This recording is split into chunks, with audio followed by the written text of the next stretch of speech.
Guys ನಾವು last ಇಂಟರ್ವ್ಯೂನಲ್ಲಿ ನೋಡಿದ್ವಿ, ಯಾವುದೋ ಒಂದು ಇಂಟರ್ವ್ಯೂ ಕ್ಲಿಪ್ಪು, ಅವರ ಒಂದು ಬಾತ್ರೂಮ್ ಕ್ಲೀನ್ ಮಾಡುವಂಥ ಕ್ಲಿಪ್ಪು. ಆದರೆ ಇವತ್ತು ಆ ಸಾಹಸಕ್ಕಂತೂ ನಾನು ಕೈ ಹಾಕೋದಿಲ್ಲ.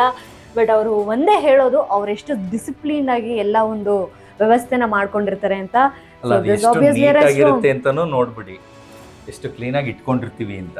ಅದರಿಂದ ನಮ್ಗೆ ಯಾವ ಅಸಹ್ಯನೂ ಅನ್ಸಲ್ಲ. ಅಲ್ಲಿ ಸ್ಕಿನ್ ಕೇರ್ ಪ್ರಾಡಕ್ಟ್ ನೋಡಿ ಗೈಸ್, ಸ್ಕಿನ್ ಕೇರ್ ಪ್ರಾಡಕ್ಟ್ಸ್.